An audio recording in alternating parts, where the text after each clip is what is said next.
Hello, Brian with Millennials Are Old. Hey, Doug. Thanks for giving me a call. First off, I just want to say what an honor it is to be meeting with you.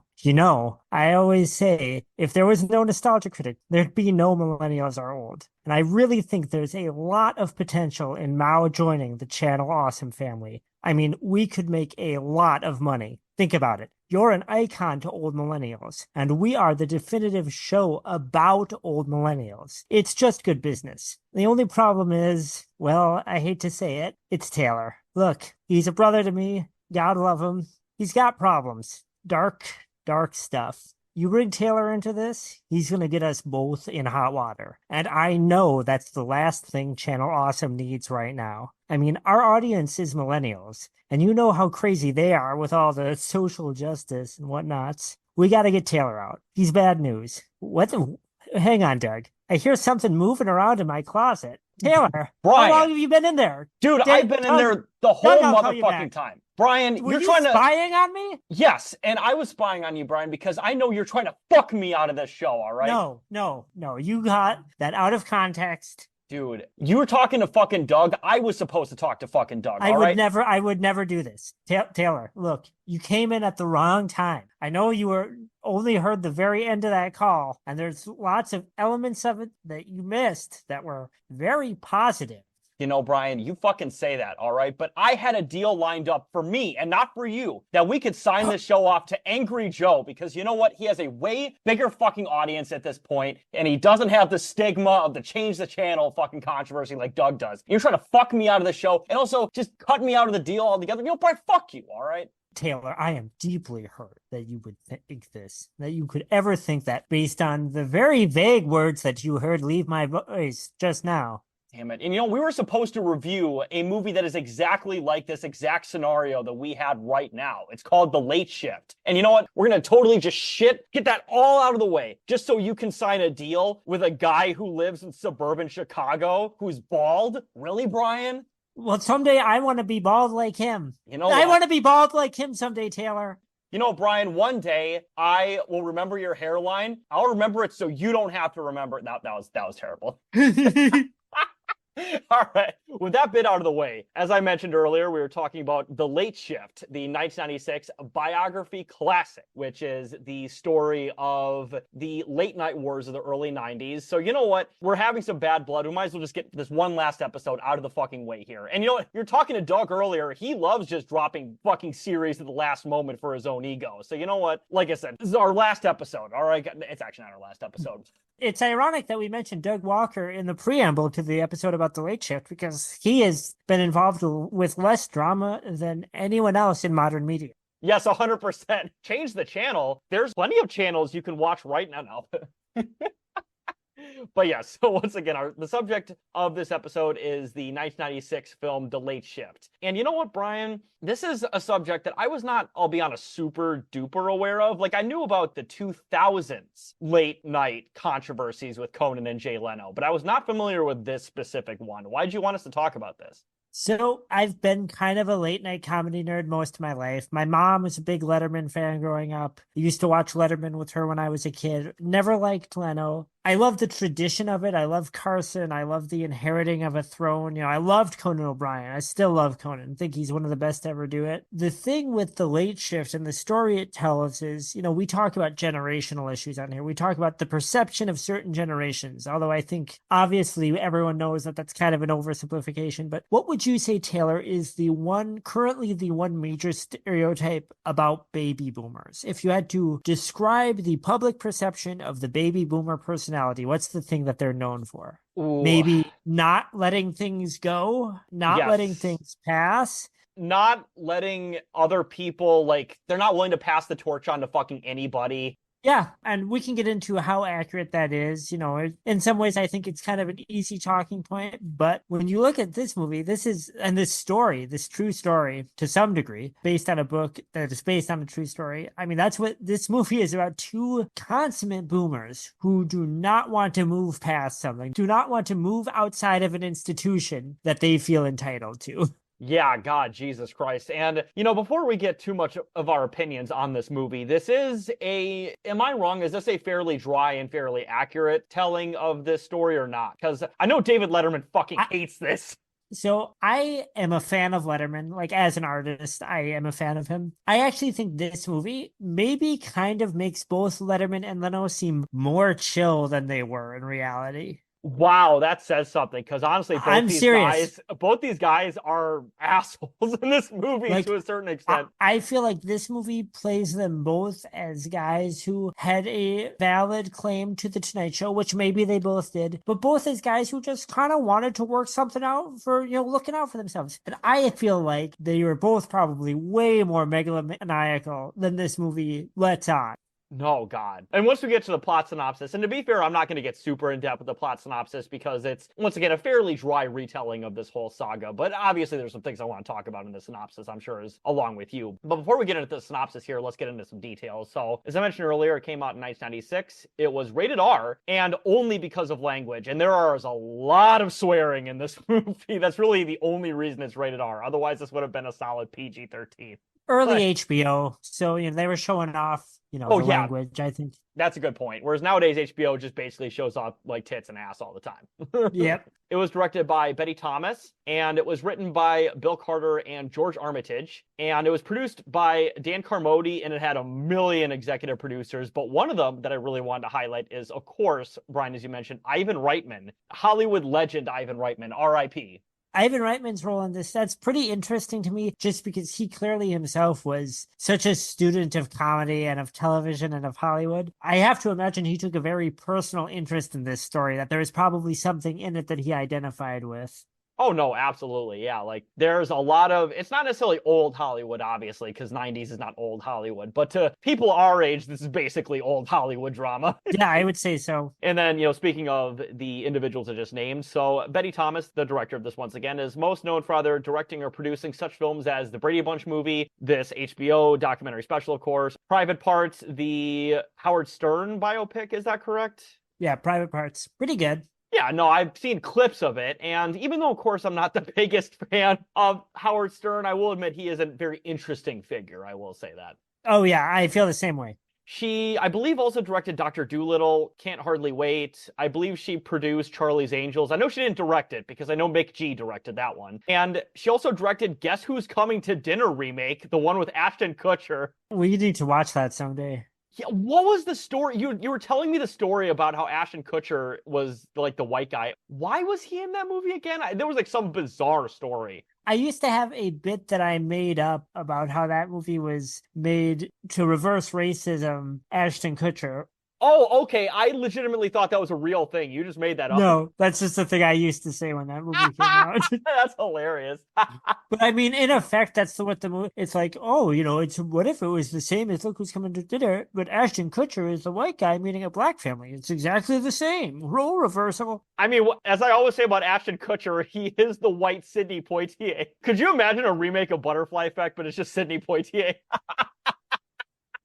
Oh, that fucking rocks. She also directed the movie John Tucker Must Die, and her most recent film credit is Alvin the Chipmunks The Squeakquel, which, say what you want about those movies, but David Cross made more working on, I think, the second movie than he did basically his entire film career before then. So I gotta give that movie a little bit of credit. Yeah. Did you hear what David Cross said about those Alvin and the Chipmunk movies? He's like, he bought a house. Yeah, he literally was like, I got paid more for being in these piece of shit movies than I did for decades of being in movies prior. Yeah. And so I think the takeaway from the director of this film is that she's sort of settled in, obviously, into making family movie, pablum kind of crap, for about 20, 25 years now, Dr. Dolittle and stuff. It seems like for a while in the 90s, she was kind of etching out this place where she was doing kind of heightened reality pop culture examinations. Of course, she did this, she's doing Private Parts, stuff like that. It does seem like for a while, maybe she had sort of a milieu. No, yeah, absolutely. And I think I read on her Wikipedia article that she was like number 17 or something like that, and like the highest like box office earners of like female directors or something like that. So she's carved a pretty successful niche for herself. So, you got to Yeah. give her a little bit of credit there, of course. And then, of course, we were talking about very successful filmmakers. So, of course, I wanted to mention Ivan Reitman. I mean, just go over some of the movies he did. He directed or produced such movies as Meatballs, Stripes, Ghostbusters 1, 2. He was also one of the executive producers on the female Ghostbusters, which I don't know if you've seen that one, Brian. If you haven't, I would not recommend it. It is not a good movie. I did not see it. Would not God love recommend it. all women in it. I want them all to do well. This isn't for any weird reasons, but I did not see that movie.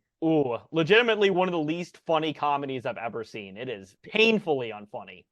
It looks bad. Yeah, God. He was also one of the executive producers on Afterlife, and he has a posthumous producing credit for Frozen Empire, the most recent one coming up. I think it's this year or next year. He That also sounds right. directed or produced such movies as Legal Eagles, Twins, Kindergarten Cop, Dave, this movie, Junior, 6 Days and 7 Nights, No Strings Attached, Animal House, Heavy Metal, which is, of course, the movie we reviewed earlier, Space Jam, once again, Private Parts, and Baywatch 2017, among many, many, many other credits. This guy is a fucking legend. Once again, RIP to a legend, for sure. Yeah. Jesus. A long, long list from a storied career. Yeah, God, Jesus Christ. And then this movie is about 95 minutes long. It had a budget of about $6 million, but I couldn't find a box office, even though it's home box office, HBO. So I don't think this movie made really much of any money, but I found one figure that said it made $1 million. So I don't know if it had like a very minor theatrical run. I don't know, but I just found It a may website. have. I found a website that said $1 million, so I just put it in there just for the sake of it. Yeah, if And anyone can give us any information on that, I'd love to hear it. I had no idea this had any theatrical release, to be honest. oh, you know what, Brian? You know what? Once we get to our final Amazon review, we could reach out to that person and they might have something to say about the box office of this particular movie. Are you alluding to something here, Taylor? Yes, Brian, and I'm just going to say it to the audience at home. Get ready, because this last Amazon review, once we get done with the synopsis here, holy shit, I'm not kidding. This is the most interesting person I've ever, done an entire fucking segment for this entire show on. This person is extremely fascinating. I have 5 tabs open based on all the things they've done in their lives right now. Holy shit. Yeah, this is going to be fucking nuts, Brian. The fact that there's not a fucking Werner Herzog documentary about this person is wild. I'll just say that. Well, maybe we'll get that ball rolling. Oh yeah, today we're going to be talking. Never mind, I'm not going to say their name quite yet, but trust me, Brian, this shit's nuts.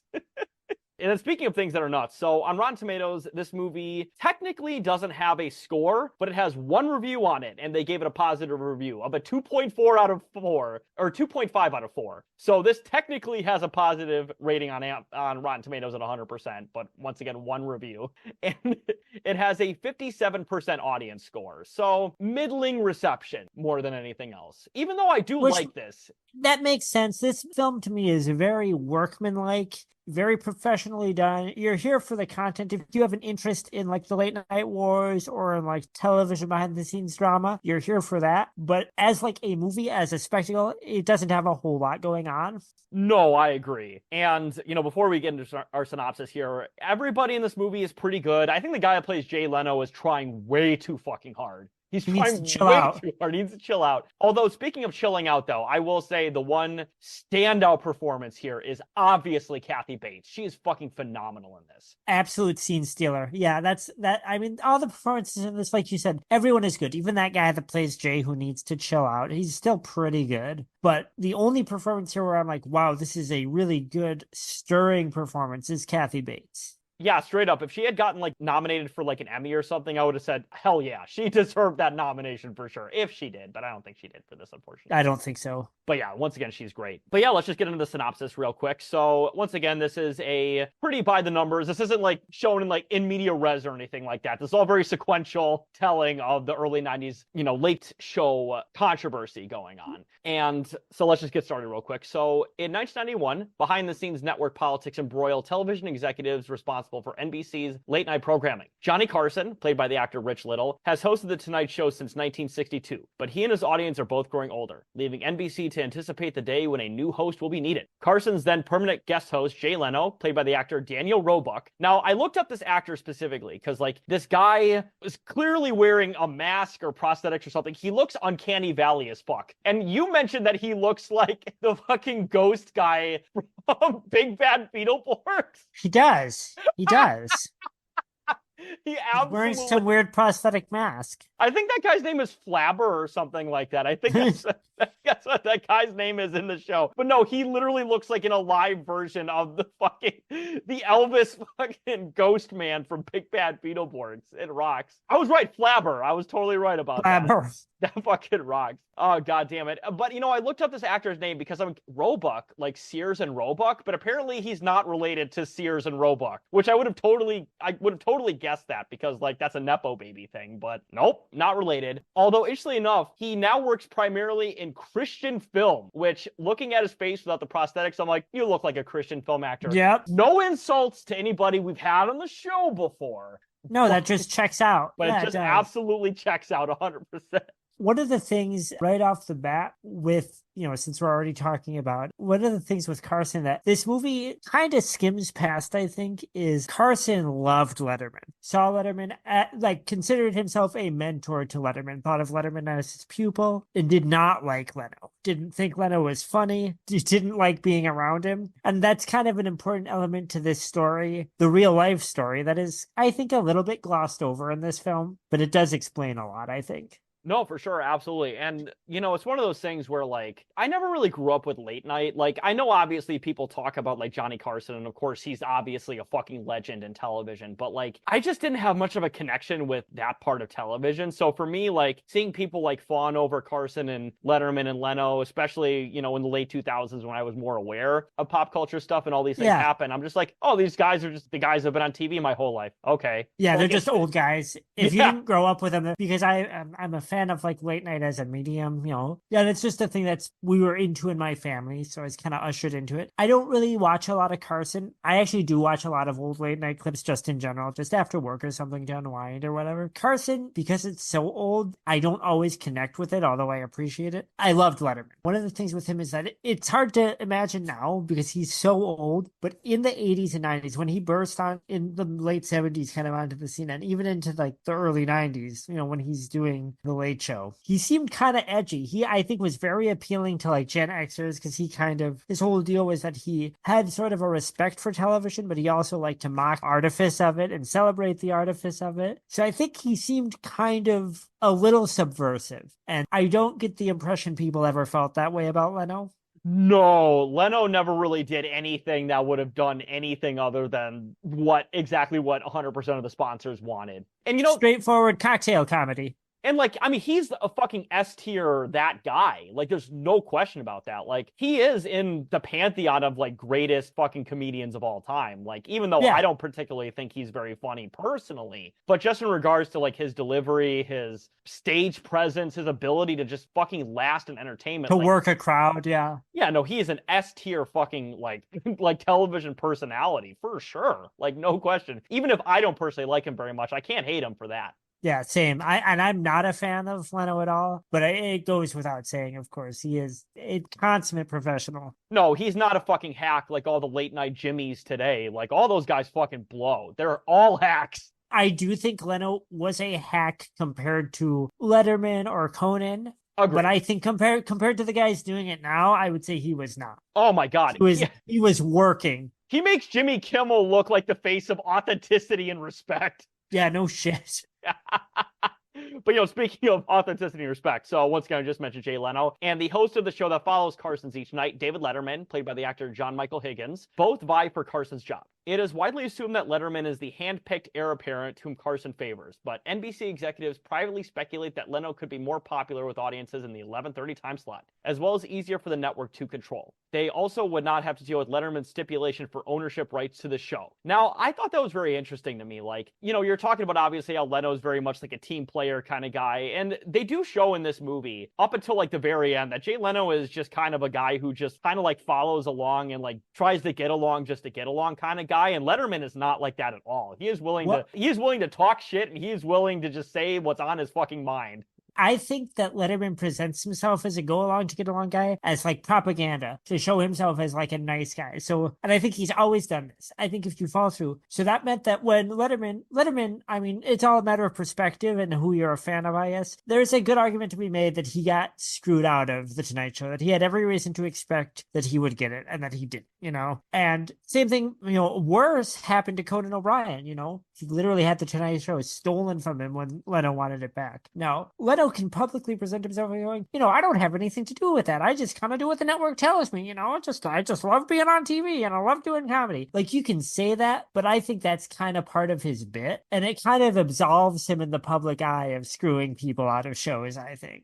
No, that's a good point, actually, because I do remember that big controversy. Like, and I know I mentioned it several times already, but like the late 2000s late show controversies, like, yeah, 100%. Like, Leno was absolutely not a victim in that whole fucking situation. He was the villain in that situation. That was so crazy to watch unfold, like in real time, night after night, to watch it unfolding. But you know, I will say, though, even though Conan totally got screwed over in that very moment, I think in hindsight, he very much succeeded in comparison. Well, what I would say is, so Conan, so of all the late night guys, Conan's my favorite, more than Letterman or Leno, or more than, you know, Colbert or Stewart at their heights. I love Conan O'Brien. When I started watching Conan, it felt like that was like a comedian. That was like a late night show for me when I was like 10 or 11 or whatever. I felt the same way about The Daily Show.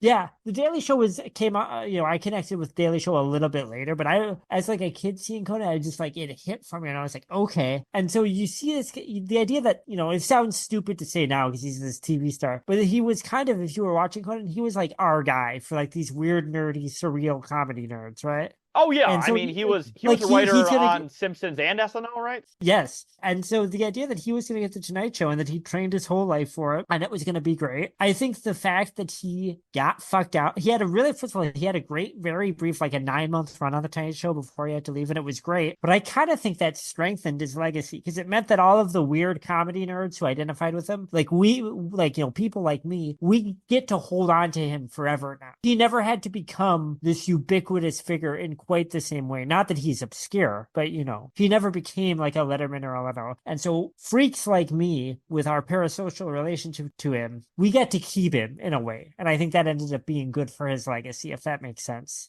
Do you think that's like maybe why a lot of people nowadays, at least in my mind and people I hang out with and stuff, like, obviously we loved Stephen Colbert back in the day, but nowadays he sucks shit. Yeah, he sucks. Well, okay, I think that's part of it, but also let's not mince words. Steven sucks now. Yeah. And there were a few years here, he was the funniest guy in late night. When he first came out, when Colbert Report first came out, spinning off Daily Show, he was the most confrontational guy in late night. Yeah, God, and nowadays he's fucking crying all the time. He's not crying as much as Jimmy Kimmel. TV. And that's the fucking thing. I don't give a shit that, like, these late night talk show hosts are all Democrats and that they aren't communists or, like, Marxists or what. You know what I mean? I don't expect that from them. I know better than that. But, like, stop fucking crying. That's not funny. That's not funny, and it's not speaking truth to power to fucking cry. No. And, now that Jon Stewart is coming back, at least for a limited time for The Daily Show or whatever, like, just seeing that he's at least willing to push back on mainstream Democrat shit, it's like, no, you can still do that and be successful, but Stephen Colbert does this shit now because he wants to. Because he wants to, because that's how he feels, and that sucks. I'm sorry. God, yeah. But, speaking of things that suck, so let's get back to the synopsis here. So, Leno's manager, Helen Kushnick, played by Kathy Bates, once again, the star of the fucking show here, secures the spot for Leno with negotiating tactics that could be construed as either shrewd or unethical. And that's putting it lightly. She is a asshole in this. And I think she was probably an asshole in real life, too, I would imagine. Oh, I'm sure.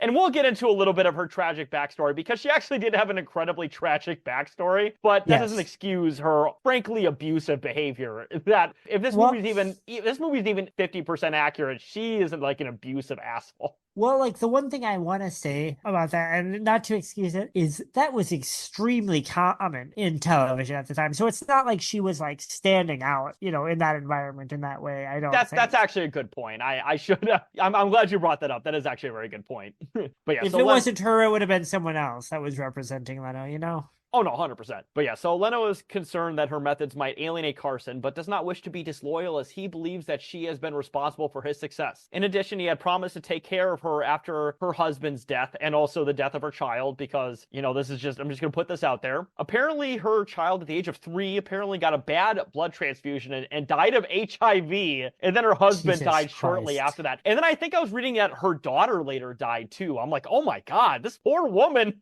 Jesus. Yeah, so I mean, like, again, not to excuse anything, but if we're gonna cut someone some slack for not being very nice, it might be this lady who's working in television after all this is going on. Yeah, Jesus Christ. Kushnick harshly instructs Leno to just keep telling jokes and leave the business end to her. Surely enough, Kushnick secures the producer's position for herself at The Tonight Show on the condition that no public announcement will be made. Letterman continues to believe he is still in contention for the position. So, jumping forward into the spring of 1991, Carson unexpectedly announces his retirement effective the next year. NBC executives inform an angry Letterman they have selected Leno to replace Carson. Leno takes over on May 25th, 1992, but Kushnick's bullying manner angers his colleagues, potential guests, and others to the point of interfering with network airtime and relationships. NBC executive warned the mild-mannered, well, obviously you say it's an act, Leno that they are going to fire Kushnick, and if he sides with her, he will be let go as well. Kushnick is dismissed by NBC and barred from the studio lot. Despite Kushnick's pleas to keep his promise to take care of her and her daughter, Leno is angry because she nearly cost him a dream job. After a heated argument, Leno fires Kushnick and ends the relationship. And you're talking about, oh, never mind, this is a totally separate thing. Leno eavesdrops on an executive meeting later on with NBC executives, and they discuss the possibility of replacing him with Letterman. Now, I went through a whole lot of our little synopsis here, but I do want to mention a couple things. So, once again, obviously, you mentioned Kathy Bates is, once again, phenomenal in this. Her, last scene where she's, running off or whatever, and she's just like, but Jay, you promised you'd take care of me or whatever. It is, genuinely really heartbreaking to see, Devastating. this partnership that they had built up over time that basically went through, obviously, what would be construed as the worst part of literally anybody's life. And it's because she literally just burned too many bridges, she gets kicked out of it. It's very unfortunate, but, and I think there's an argument to be made that she did what, and not that it's ethical, but she did what a good agent or a good executive producer would do, and basically for her reward for it got nothing from Leno. Shucks, Leno, who, I don't have any opinions about anything. I just love to tell my jokes. Man, you know what? Bill Hicks was right about Jay Leno, all right? I mean, a lot of people write about Leno. So anyone listening that's interested, like I said, I watch a lot of old late night clips. That's another weird kind of splinter of the very specific type of neurodivergency I have, is that I just like watching decades old clips from late night after work. A really fascinating thing is if you watch the last couple episodes of Carson or the last Late Show weeks of Letterman, when this was all happening publicly, one of Carson's last episodes, he brought Letterman on as a guest. Now, keep in mind, this is after it's been announced Leno and not Letterman is getting the show. And Carson didn't invite Leno on to announce that he was getting the show. He invited Letterman on to complain about it. Letterman stepped out and there was this awkward silence. And then Carson leaned in and said, "So how pissed off at NBC are you right now?" Oh, that's such an asshole to do. Well, because Carson wanted Letterman to get it. That is true. It's just the level of pettiness, the level of drama that happens on this massive public scale, because network TV isn't what it was. But it's hard to overstate what a big deal late night television was. So the idea of being on The Tonight Show, it meant that millions of Americans considered you a family friend. They watched your show in bed, so they needed someone in there that they were going to welcome into their bed every night. And you're watching this institution on the verge of collapsing publicly every night. Goddamn, once you put it in that perspective, it is pretty fucking nuts, isn't it? And then they did it again with Conan. Way even worse. They fucked it up even worse. And nowadays, fucking late night, nobody gives a fuck about late night television anymore. Which if you're a nerd like me, it's kind of sad. It's just going to whittle away and be forgotten like every other old thing, And I don't think people will ever forget Carson or Letterman or even Leno or Conan. I think that their mark's been made. Late night as an institution, I think we're going through a little bit of a thing, at least for The Daily Show, since Jon Stewart's back. Oh, it is. But it's the best it's been since he left. It's not even close. Well, yeah, of course. But again, even that, and this isn't good or bad, it's just the way it is. That's like a YouTube phenomenon. People aren't watching, for the most part, they aren't watching it on television. They aren't even watching it on streaming services. They're watching segments on YouTube the next day. That's true. Which is a fundamentally different thing than watching it every night in your home. It's less intimate, I would say. It's definitely different than, back in the 90s, whatever. You'd get all your friends together and be like, hey, let's watch the new fucking,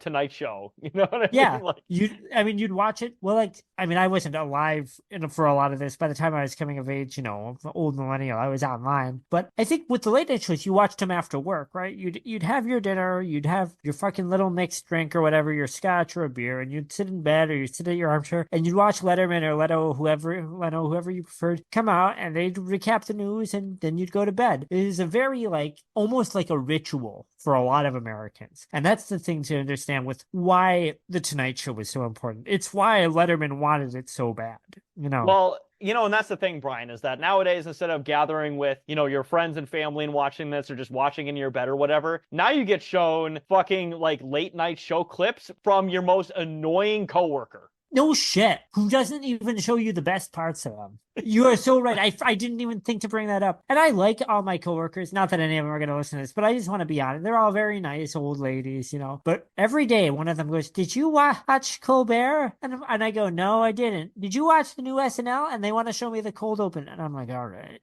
You know who the worst coworker is, though? And thankfully, they're not in the air anymore. But the one who would show you Ellen clips. I never had that. I've never known anyone that watched Ellen. Oh, it was rough. It was fucking rough. I'm sorry, Taylor. Ellen? Yeah. I mean, she was popular as fuck until... Yeah, but who watches daytime? Who watched daytime? And I say this as a TV nerd. I say this, again, I'm the type of person that goes late night TV was an important creative institution and there's never been another part of television like it. Who watched daytime? Brian, Housewives and kids that were homesick. I will tell you some fucking stories one day. Except Springer. I did watch some Springer. Oh, yeah, absolutely. All right, so let's get back to the synopsis here. So Letterman, devastated at being passed over, hires Hollywood super agent Michael Ovitz, played by the actor Treat Williams. Now, interestingly enough, when you had suggested this movie, Brian, I was at my parents' for the weekend, just catching up, doing whatever, and I was watching the local news, and Treat Williams, the guy who accidentally killed him last year, actually just got sentenced. And I was watching that on the local TV station, and I was like, Treat Williams, that sounds really familiar. And I was like, oh shit, that's the guy who's in this fucking movie we're about to review. So that strange. Was wild to me. And to be fair, this guy didn't kill him maliciously. It was a freak accident, but it was still negligent enough that he had to go to trial. It's just a tragedy all around. Feel bad for everybody involved. Just a shitty thing that happened. And, just weird that it came up in the news as we're discussing a film that dude was in. Because what are the odds of all the movies, Yeah, God, fucking weird, right? But yeah, so they bring Michael Ovitz in here to negotiate on his behalf. Ovitz promises that not only will Letterman be offered an 11:30 p.m. show, he'll be offered it by every network. True to Ovitz's word, Letterman is courted by all major networks and syndicates, including people like fucking, who's the Fox News guy again? Rupert Murdoch, that's it. And Murdoch. They got Bob Iger in there, and I'm like, oh shit, these people are still in charge 30 years later. Jeez. God, can you imagine how much Murdoch would have regretted giving Letterman a show on Fox? Can you imagine? And I'm not saying Letterman is a saint or whatever. Letterman is, and I mean, we talked about it a bit in our American Splendor episode. I mean, he obviously was a bit of a show for his company, and he kind of, he silenced Harvey Pekar to some degree on his episode. But Letterman was basically a based lib in his time. And can you imagine him having a show on Fox and the issues that him and Rupert Murdoch would have come up with together and the drama that would have unfolded publicly? That's probably why that didn't happen, to be honest with you, more than anything else. The reason, I don't know if they say it explicitly in this movie, the reason it didn't happen is because Letterman didn't think Fox was a big enough network for him. He saw himself as a star, and Fox was not a star network yet. And he was just I don't need Fox. This is barely even a network to me, That's actually a really good point. I forgot how early, because Fox got started in the early 90s, late 80s? Yeah. I mean, really, Fox, as we know it, starts with The Simpsons and Married with Children. The Simpsons was their lifeline for many years. Because technically, the first episode came out literally, the last week of 1989, right? 89, yes. Yeah. I mean, obviously, The Simpsons is it's most prominent in the 90s, but technically it started in 1989. Just barely, yeah. Just barely. Just didn't it come out the same week that The Day the Laughter Died was recorded? Am I wrong? It might have. That sounds right. You know what? I think you're right, because on The Day the Laughter Died, he's talking about Christmas. Dude, could you imagine the night before he records it, or maybe the weekend before, he's like, hey, I heard about the Simpsons show. I bet it won't fucking go anywhere. That would have been awesome. I bet Dice did not like the Simpsons. Oh, yeah. I just can't see it, you know? I can't see it either, to be Too honest with many you. feelings. Yeah. Oh God, I don't want to do my Dice impression. I've already gotten canceled enough for this show as it is. But yeah, so Letterman provisionally accepts an offer from CBS that gives him an 11:30 p.m. show, but continues to hold on to his lifelong dream of hosting the Tonight Show. Per Letterman's contract with NBC, the network still has several months to either match CBS's offer or present an acceptable counteroffer to keep Letterman. Producer Peter Lassily, played by the actor Stephen Gilborn, close to both Carson and Letterman, finally convinces NBC to offer Letterman the Tonight Show position. However, NBC's offer is substantially weaker than CBS's and would force Letterman to wait until May 1994 to take over the show. Lassily, disappointed at NBC's offer, makes it clear to Letterman that the Tonight Show is now damaged goods, and Dave would be working with the very people who passed him over and may yet double-cross him. In addition, Lassily warns Letterman that he will be vilified in the press for forcing Leno out. Forcing Leno out? I don't think that would have happened. I mean, the rest of that I think is probably accurate, but I have to say, I'm pretty sure, and I'm biased because, I'm a Letterman fan, not a Leno fan. I think people would have seen Letterman as at least the hipper choice, maybe not the more commercial choice, but I think critics would have been happy to have him on instead of Leno. Oh, for sure. Yeah. I mean, as we mentioned earlier, like obviously Jay Leno is a legend, but Jay Leno was never like a critical darling of any medium that he's ever been in. No, and Letterman was. I mean, that might seem silly now because he's such an old guy and just like, but he was almost he had kind of a beatnik type vibe about him, and he kind of, he obviously respected television history, respected the medium, but he also like viewed a lot of it as inherently phony and himself as kind of a phony and would talk about that. No, for sure. And then just to finish off the synopsis here. So taking Lassley's suggestion, Letterman calls Carson to ask for advice. Carson says he would probably leave NBC if he were in Letterman's position. Letterman rejects NBC's counteroffer and accepts CBS's offer to host his own 11:30 show, to be called The Late Show with David Letterman. And I think that's how we ended it, right? It was The Late Show with David Letterman. Yeah. Okay, that's what I thought. So we end with a little addendum that for the first several weeks of The Late Show's run, it was beating The Tonight Show. Then, who the fuck is it Hugh Grant? Yeah, it was Hugh Grant. Hugh Grant goes on The Tonight Show several days, maybe a week after getting pulled over with a sex worker. And he goes on The Tonight Show to talk about it publicly, and it blows up. And then The Tonight Show beats The Late Show pretty much forever, in perpetuity, for the rest of their existence. But I do think, so that's crazy to me, because again, in my family, we watched The Late Show every night. We never fucking watched Leno. My mom didn't like Leno. I didn't like Leno. And Letterman was like our guy.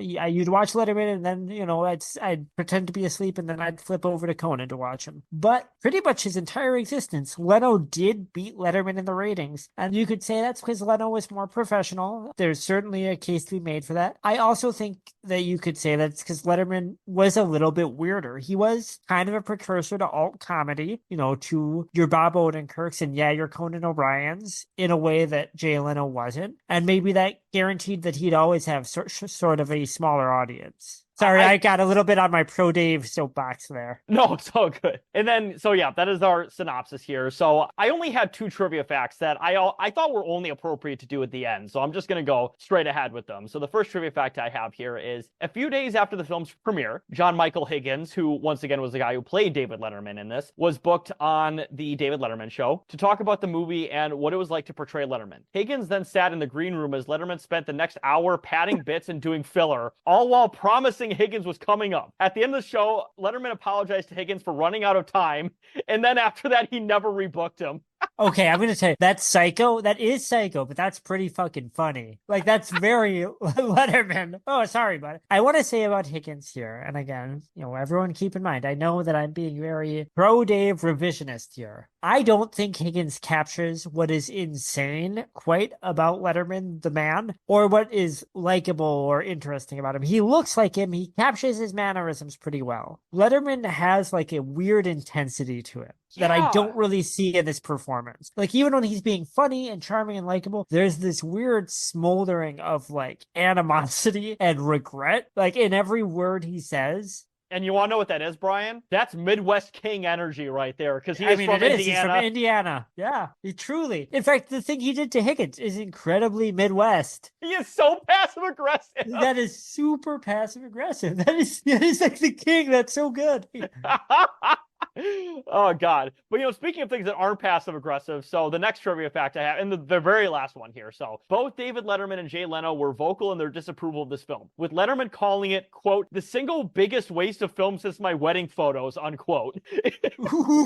He's so cool. I'm sorry, he's so cool. In an interview, he said his self-loathing tendencies were overplayed. In particular, a scene where he throws baseballs at an archery target, and he also took issue with the red hair color given to the actor who played him. Yeah, I did notice the red hair, and I went, I don't know about that. Yeah, because he wasn't like, dirty blonde, right? Yeah, dirty blonde, and he looks like a fucking ginger almost. Well, I mean, he grayed pretty early, and I guess you'd say dirty blonde, but not red hair like that. Yeah, not red, exactly. No. I think this is a fine movie as an entry point if you're interested in like the late night drama. I do think that with the internet and with all of this information being more accessible, it's made a little redundant. Where like this movie clearly was made while the controversy was still fresh in the public's mind, Nowadays, though, let's say to any viewers who are millennials or even Zoomers or, Lord forbid, Gen Alpha, who, for whatever reason, want to learn about all of the insanity behind late night television, you don't really need to see this movie because you can find hours and hours of fan-made documentaries on YouTube that do a much better job of going much more in depth and really capturing the weirdness with actual footage.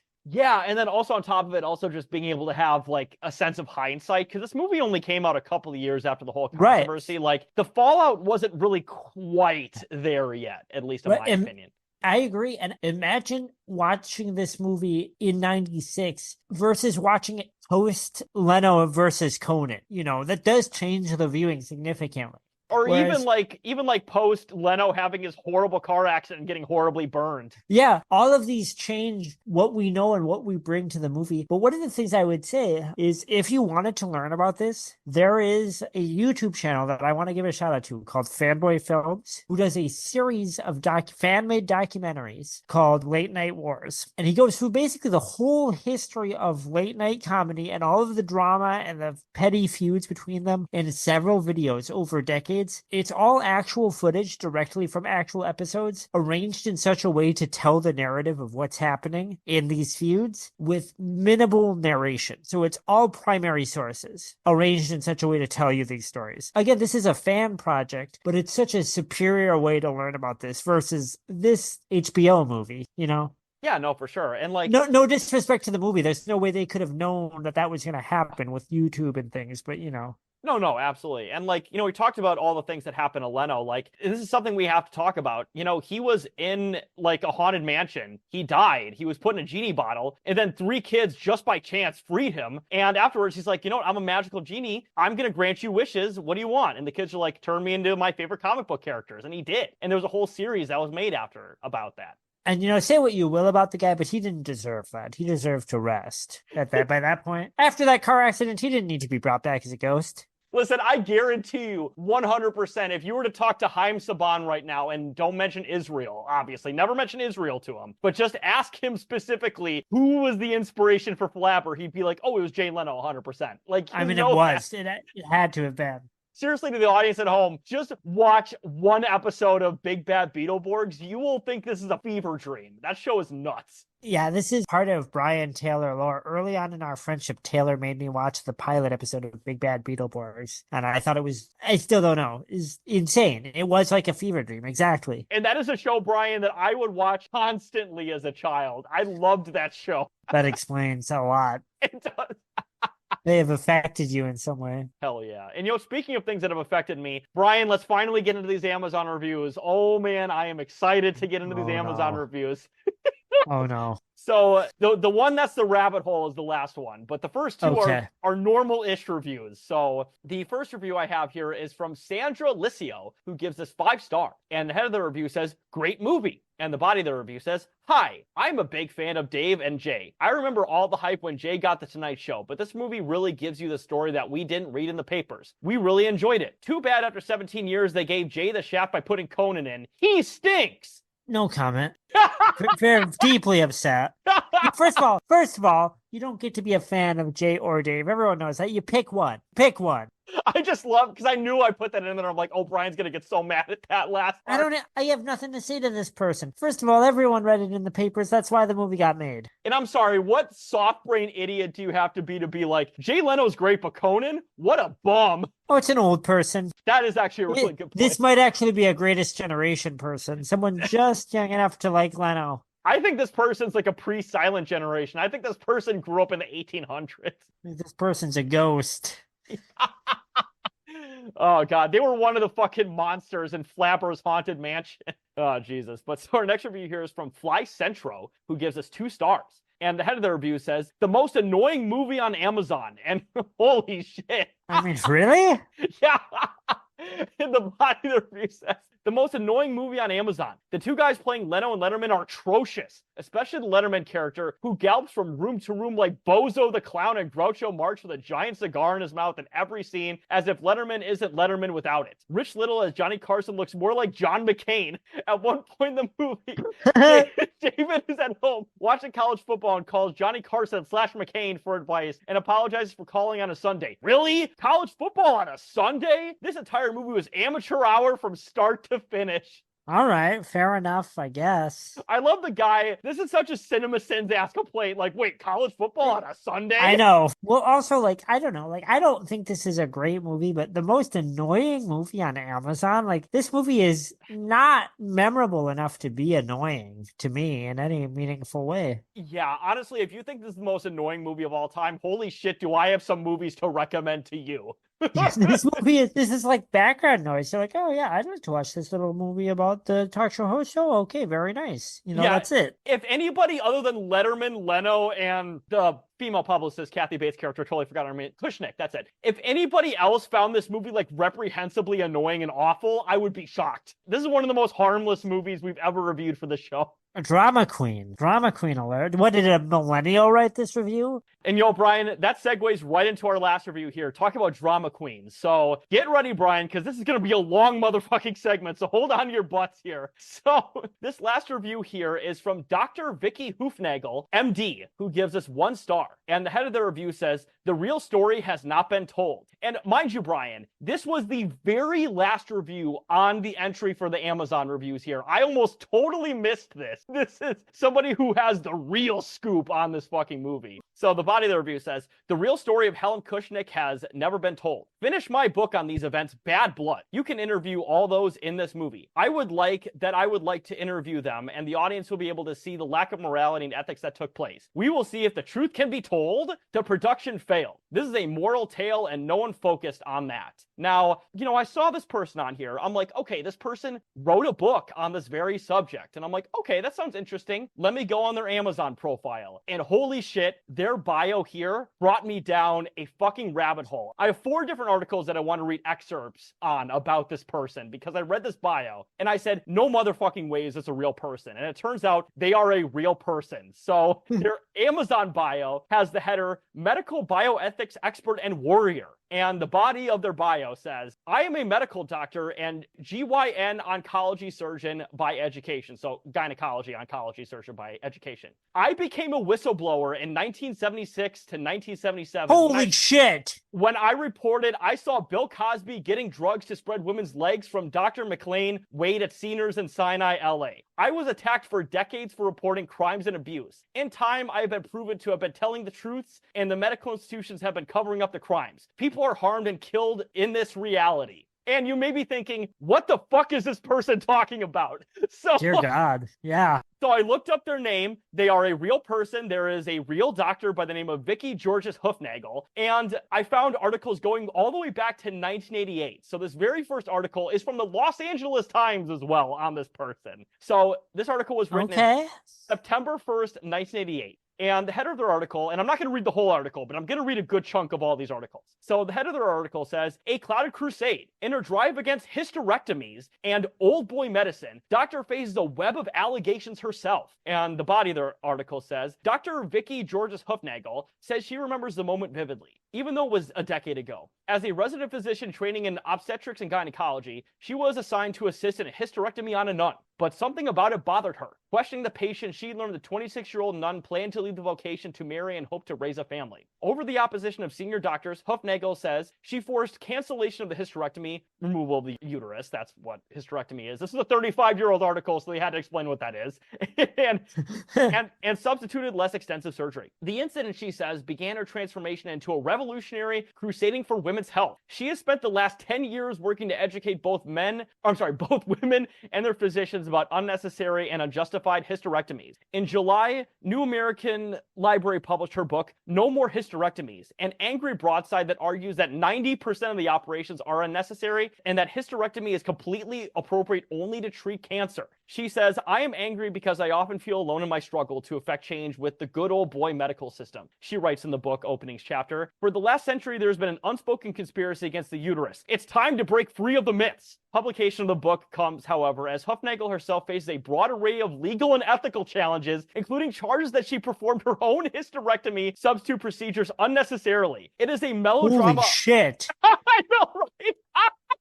It is a melodrama of soap opera proportions. Accused of negligence and incompetence, court and official documents depict her not as a crusader, but as a physician accused of gross negligence and incompetence. In a still pending license revocation case filed last year by the California Board of Medical Quality Assurance, Antonio Moreno, a deputy state attorney general, summed up the board's case against her by saying, Dr. Hufnagel is a fraud and a liar. And she wrote a fucking book about Letterman and Leno. Like, boy, she really has got her finger in a lot of pies. Well, she had her finger in a lot of pies, if you know what I mean. That was terrible. My God.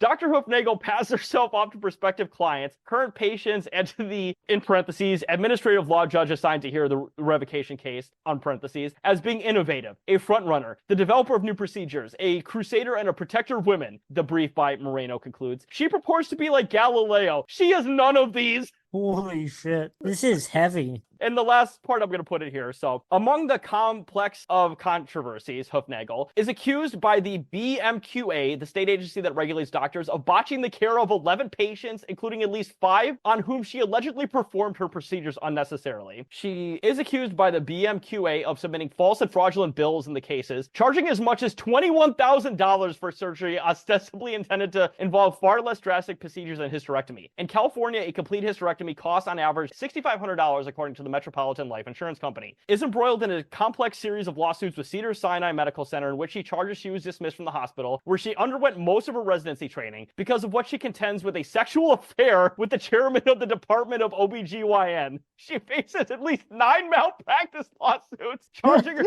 with mistreating women who sought her help for a variety of reproductive health problems. All of these suits figured in the license revocation case. Has used a medical resume that contains 3 apparently questionable entries, according to a legal brief filed in a revocation action and an independent check of her credentials by the Times.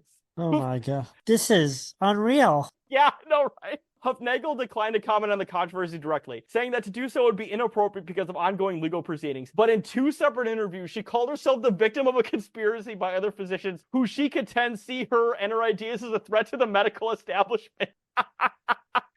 Oh, God damn it. So that's just, there's a lot more in this particular article, but I'm just going to let it go. Either way, this woman was very, I think, credibly accused of being a fraudster. So, Taylor, I won't dox you, but you work in medicine. What do you think? Hysterectomies, are they a sham? Are they a war against women? I would say, personally, no. I do not agree with that. All right. Well, I feel like you've been bought out by big hysterectomy, so... As somebody who works in a geriatrics office, I deal with a lot of hysterectomies.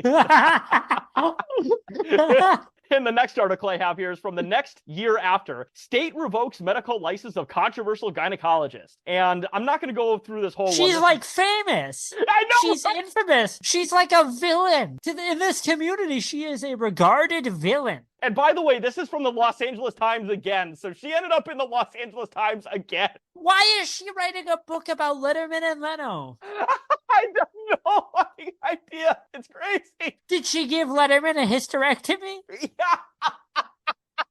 Is she like a transvestigator? Is that the whole story? Well, speaking of that, so Oh no. the Oh body. no. Oh no, it's not that bad, I promise. So the body of this article says the medical license of Beverly Hills gynecologist Vicki Hufnagel, a self-styled anti-hysterectomy crusader, has been revoked by the state medical board, which found she had committed multiple acts of medical incompetency and fraud in patient billing. The revocation by the California Board of Medical Quality Assurance would bring to a close the career of one of the most publicly visible physicians in the state. Was originally to take effect today under terms of a decision handed down several weeks ago. However, the board said Tuesday it had issued a 30-day stay of the revocation to permit Hufnagel to try to challenge the order. The ruling, which was unusually harsh in its terms, actually included half a dozen revocation orders, one for each of 6 cases in which Hufnagel was found to have treated female patients incompetently, overcharged them, or both. The order also contained 4 accounts on which the license was separately suspended, over 60 days, and 2 others in which Hufnagel was placed on 5 years probation. In its revocation order, the board agreed with factual findings by an administrative law judge. The judge had recommended only probation in the Hufnagel case earlier this year, but the board significantly increased the penalty, permanently stripping Hufnagel of her right to practice. The judge, who recommended only a stiff probation term, found that the controversial physician and author of anti-hysterectomy materials, quote, appears to be an expert of her own creation, much like the entertainer or politician who begins to believe the truth of her own press releases, unquote. Now, this article is also much longer, but speaking of press releases, Brian, guess what I found? I found a press release from Dr. Vicki Hufnagel herself, written 2 years ago. This keeps getting fucking more and more insane. And I won't go over the whole thing because the whole thing is absolutely insane. She claims she's worked for the UN, for the March of Dimes, for La Raza. She claims yeah, she's claimed she worked for the United Farm Workers of America. She's claimed she's worked for every organization Doing ever. what? Did she work for the CPC? Oh my God, this woman fucking rocks. She is a queen. Is she hot? Not really. Not awful, but I will say for all the drama she created, no. And then the very last thing I have here. So in 2004, the Medical Board of California denied the petition of Vicki Hufnagel to reinstate her medical license. So even though she had this press release from 2 years ago, she has not been a practicing physician in about 35 years, but she still calls herself a doctor. That's good. Good news. Kind of amazing that she hasn't like started a cult, because it seems like she's kind of halfway there. Yeah, exactly, right? Oh my God. Like, yeah, this woman not only is a very experienced, currently practicing gynecologist by her own words, but she also wrote a book on the David Letterman, Jay Leno controversy. I wonder if she's written other books, and maybe they all tie into like her anti-hysterectomy theories. It's bizarre, but needless to say, when I found this person, I'm like, I have to put this in the show. So, I mean, is it possible that she did see Cosby drug women, allegedly? You know what? That was totally something I saw in the Amazon review, and I've not seen mentioned literally anywhere. And I did a lot of research finding these articles. So, do we think that that's just a thing she added in as she got more unhinged over the years? I personally think yes, because she did not put it in. She didn't put in her PR statement at all either. Which you would if it was, that was just a thing that popped into her head as she was writing her review. Yeah. So this woman is an interesting individual. Should we read her book? Should I find her book? I think I found it on Amazon. It's like $50. Fuck! Never mind. I would buy it for like 10. Like I would. Oh yeah, if there's an ebook or something, yeah, 100%. I'll buy it. An insane self-published book. I mean, I'm still trying to find our boy Tom Laughlin's self-published weirdo books. Yeah. Those are fucking expensive. So yes, that is our episode on Vicki Hufnagel. No, I'm just kidding. But like seriously, what a fascinating individual. Just crazy that this is just in a review on a show, and it just leads to, and I gotta say, what is the fact that Vicki Hufnagel, is reckoning with the late shift? What does that say about the late shift? And what does it say about Vicki Hufnagel? This is somebody who I legitimately think we should cover on every episode, just see what wacky antics they're up to. I mean, look, I told you in Messenger, I would be down to check in maybe every third episode or so and just be like, oh, what's Vicki up to? And if she's not up to anything, we just wouldn't put it in the show. But hey, maybe she, Oh, and I totally missed this. Even after she had her medical fucking license revoked, she went to Mexico and performed at least 10 operations. This woman's a fucking demon. Yeah. She's an actual demon. Oh, God, Jesus Christ. But yeah, we will 100%. We will follow up on Miss Hufnagel at some point, I promise. Vicki, you want to come on the show? Maybe get to know the boys. just see what's going on. Tell me about hysterectomies. Tell me about your alternate hysterectomies. I mean, I'm open-minded. Hey, Vicky, you committed crimes. You're not very fine. You're very weird. Hey, Vicky. You're very weird. Yeah, you're very weird. But yeah, so with all that, let's get into our final thoughts. So I know you mentioned your final thoughts, Brian, so I'm just going to go ahead and say mine. So at least in my opinion, I did like this. I want to be very clear. I did like this movie. This is a very competently told retelling of this particular era in late night history. Even though, of course, we mentioned the guy who plays Jay Leno he's just trying way too hard. I think he sounds like fucking Adam Sandler a lot of the time, I'm being honest with you. Yeah, he sounds, you know what? He sounds like Adam doing the Hurley boy. Or like Canteen Boy, one of those old characters. You know what, actually? You know what he sounds like? He sounds like Adam Sandler trying to do an impression of fucking Peter Griffin. That's true. Yeah, actually, yeah, there is some Peter Griffin in there too. So, like, he's not the worst actor, but yeah, he's just trying way too hard to be Jay Leno. He was trying to. And I wonder if that was like I wonder if when he told people he was playing Leno, they were like, "Oh, he's got a pretty unique voice. That's gonna be hard to do," and so he went way too hard on it. Yeah. Oh shit. He's like, he went method. Like he watched every single episode of fucking Tonight Show. He went method, and he betrayed all of his friends, and he stole all their jobs, and told a bunch of shitty jokes, bought a bunch of cars. He was hawking Doritos. He started doing like nice,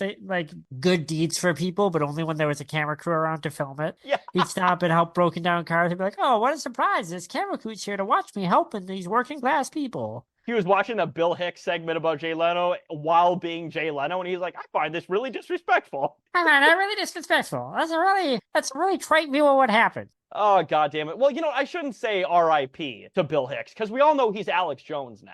Yeah, no, he's going full steam. He's having the best years of his life as Alex Jones, who is on top of the world, who is eating leftist ass. You know what's funny is I totally forgot about it, but remember Gun Girl, the girl that shit her pants? She had a tweet that said Alex Jones eats ass. So I'm like, oh, he's eating all the ass. Ugh. Well, he did post finally an elaboration of that meme. He said it was taken out of context as he was referring to the Mad Max style dystopia we're headed for, where we'll have to cannibalize each other. So it was meant to be read as, "I will eat your ass, liberal or leftist," or "I will eat your leftist ass," like eat us, like he'll cook us and eat us. But I mean, that's not how it reads. And also, the image macro of himself that he posted looks very sexual. He's got a very sexualized look on his face. He does. He's like, "Hello, monsieur. Do you mind if I eat your leftist ass?"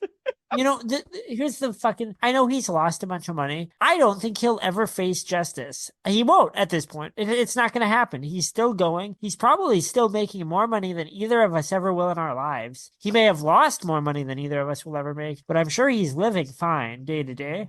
Oh, no. Yeah, I'm sure he's drinking fucking Jim Beam all day and eating raw steak. I'm pretty sure he's fine. I mean, I don't know. Don't want to talk about it too much and bum myself up. But, there was this moment where, I thought Alex Jones might go to prison because, R. Kelly went. And then you just think, like, no, he's having a great old time. He's posting. He's back on Twitter. He still does his little show. I'm kind of surprised Vicki Hufnagel hasn't been on the fucking InfoWars. Well, I mean, she's not that far. The thing is that from what you've read, and maybe there's more that we didn't get to because we didn't have time, she seems somewhat apolitical. And in fact, from what you read, the way she was positioning herself a few decades ago is almost like ostensibly leftist. Like she's a crusader for like this women's bodily autonomy or whatever. That's actually a really good point. Yeah, that's actually a really good point. So at one point, that might have been how she would have couched herself, which, But all those people now are far right. Yeah, just like all the weird Trotskyist cults, all the LaRouchians and shit. I'm sure that's the path she would have went down, or did. No, fucking absolutely. All right. But, speaking of fraudsters and eating leftist ass, you know what? Let's just get into our pluggables. So you can follow me at Carlos Chantor on twitter.com. And as well, you should follow us on both our YouTube and our Spotify page, where we are uploading every single episode simultaneously. And as well, you, of course, can donate to the Lucifer and the Father GoFundMe page. Once again, I know we made that, it wasn't even a disrespectful comment, but that comment about that Christian actor who was in this movie. But you know what? It's just a matter of fact. It is 100%. But speaking of people who are great Christian entertainers, once again, Scott, Sean, and Robert are great friends of the show. They're very interesting individuals, and they're good entertainers. And you should donate to the Lucifer and the Father GoFundMe. And as well, please follow the Millennials Are Old pod account on Instagram and the Millennials Are Old Facebook page. Also, please join the official Billy Jack page. I'm trying to do some outreach there, trying to get in touch with people who have seen Billy Jack when it was released or when they were young, people who may have known Tom Laughlin, people who may have his books, and I'm trying to get a lot of feedback on what Billy Jack's political opinions would be right now. Please join that group and leave whatever insane comment you can think of, because I just want to get a lot of interactions on it for a later date. Yes, and speaking of Brian, you really do have to answer the question, would Billy Jack stick up for Dylan Mulvaney? That's the question you have to ask very soon, because I can't wait to hear the reactions to that one. That's not half bad. Here's the thing. I'm trying to find a level between, like, I've made my first poll, and just for listeners of the show, it was who would Billy, not Tom. I don't want to make it about Tom Laughlin specifically because he's a real person and not a fictional character, and that might get a little disrespectful, you know. I don't want to try to presume but Billy Jack's a fictional character, so we can hypothesize about what he might believe if he were around now. And it just said, who would Billy Jack support? Would he support Biden? Would he support Trump? Would he support Bernie? And then I said, or Palestine. Now, I think our listeners will know where Taylor and I fall on this. I wanted it to be a little bit funny the way I phrased it, but I didn't want to lean in too hard and make people in the group feel like I was mocking them, because that's not so much my intent. I did have an individual add a poll option, someone who I'm sure is about 40 years older than me, that said, Billy didn't trust any government and he's not about to start now, which, fair enough. That seems to be the leading option in the poll now. I might make a more specific one about Israel-Palestine. What would Billy think of that? And yeah, Dylan Mulvaney, I think, would be... It does seem, I am heartened to see that most of the people interacting in the Billy Jack fan group, the official Billy Jack fan group that is run by his nephew, I believe, do seem to be based lips. There's a few mega people, but not too many. In fact, the only guy in there were a couple people that said, Billy would support Bernie Sanders if he was around now, which, probably is what I tend to think, maybe not, but that's kind of where I presume he'd be at. One of the people that said, he'd be with my guy Bernie Sanders is also a guy who is posting weird anti-immigrant ads and going, what do you think Billy would think of this? Don't know what to make of some of these people. Their politics seem somewhat incomprehensible, which I know is hard to imagine with American boomers. To be fair, there is a type of old school, not lib necessarily, but an old school Democrat who's it's like a social democratic, but for only Americans. I mean, yeah. And not to be like a dick, but that literally is just what National Socialism is. I mean, that's just part of a more liberal National Socialism, but it is National Socialism. Someone who would have been killed in the Night of Long Knives, you mean? Yeah. Well, so one of the things, I know we're wrapping it up. I have a friend who is very proactively a Teamster. He's one of my old forum friends. And one of the things he talks about all the time is how there's this generational divide where these Teamsters who are very class conscious and they don't have any time or any use for identity politics. And then there's these young people that join the union and they want to talk about Palestine and they want to talk about Israel. And my buddy has to be like, hey, you need to chill out because not everyone's there. Not everyone's there yet. And they'll get mad about it and they're like, hey, that's just the reality. I mean, that's the thing, though, is that, and obviously, we don't necessarily get into politics on the show, but very much, there are Strasserist Democrats out there. There just are. There are left-wing National Socialist Democrats. I will say, and not that we have a ton of listeners that'll come up, if you decide to check out the official Billy Jack Facebook group, which is surprisingly active, again, it's moderated by his nephew, and there are people that post there, much like me, probably a couple times a week. I would say, if you're going to engage, be nice-ish, because it's mostly nice old people that aren't, I'll make little quips, but, they don't know what's going on. They're just in their own little Billy Jack corner. I'm trying to balance a look but don't touch policy with interacting with them for actual insights, but it is a fun group. I'm very gently trying to stir the pot just a little bit, but we're going to try to ease into it. Yeah, exactly. It's like boiling a fucking frog in boiling water. Yeah, and then by the end of it, we are gonna have the Billy Jack Night of Long Knives. Yeah. Except we'll be on the Strasserist side, and we'll be the winners. All right, but with talking about coups out of the way. It seems like it's about time to end it. Yeah, I think that's about before time we to say end anything that's actually. So I was joking at the beginning of the episode, but you really are going to get us in trouble. Yeah. And you know what? Talk about Tonight Show is running late. It's actually our bedtime, so we can't even watch the Tonight Show at the moment of the Late Show. So have a good night, everybody.